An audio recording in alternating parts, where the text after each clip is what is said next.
Finally, we want to make a connection to what we're doing here with factoring to geometry. And so this is example 7 in our PowerPoint. And it says we have a square whose area is 3 times its perimeter. Find the length of the side of the square. So we have to just remember a couple of things about squares, and that is that the area is determined by taking length times width, and that perimeter is determined by taking all of the sides and adding them together. So take side 1 plus side 2 plus side 3 plus side 4. Well, if it's a square, the sides are all the same length. So I labeled this square side, or this square's sides, as S. Therefore, the area is going to be S times S, and of course that's S to the 1 times S to the 1, which makes it S squared. The perimeter would be S plus S plus S plus S, which is 1S plus 1S plus 1S plus 1S, which is clearly 4S. So now we know the perimeter of the square in terms of S, and we know the area of the square in terms of S. We're told then that the area is 3 times the perimeter. So we need to take this perimeter and multiply it by 3 to make it the same as or equal to the area.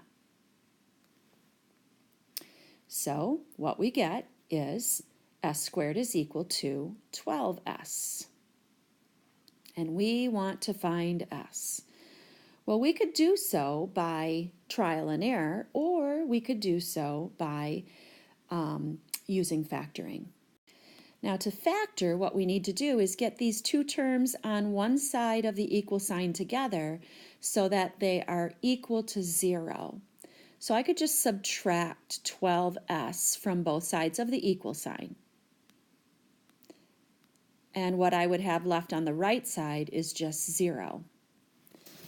Now, you can't add or subtract variables that have different exponents, so we just have to leave them separate from one another. So this is just S squared minus 12S. And now we're going to factor. We've got two terms, S squared and negative 12S. What they have in common is S. If I divide them each by S, S squared divided by S is S to the 2 minus 1. And negative 12s divided by s, the s's will cancel, and I get just negative 12. So now, once again, I have two things that are being multiplied together, and the answer I get is 0. So my solutions will be found by setting each of those factors equal to 0. So one solution is 0. The other solution would be found by taking s minus 12 and setting it equal to 0. Well, to get s alone, I'd have to add 12 to both sides of the equal sign. And I find that s is equal to 12. Now, in this instance, though, the only reasonable answer is for s to be 12, because we're talking about the side of a square. The side of a square cannot be 0. So our only solution here is 12. And just to verify, if we were to square 12, then the area of our square is 144. If we were to multiply s by 12, then that would be 12 times 12, which is 144.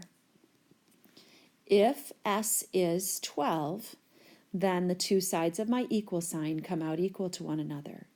But also, the perimeter would be 4 times 12, or 48, and the area we already said would be 144. Well, if you notice, if you multiply that perimeter by 3, you do in fact get the area of 144. So the area is 3 times the perimeter of the square.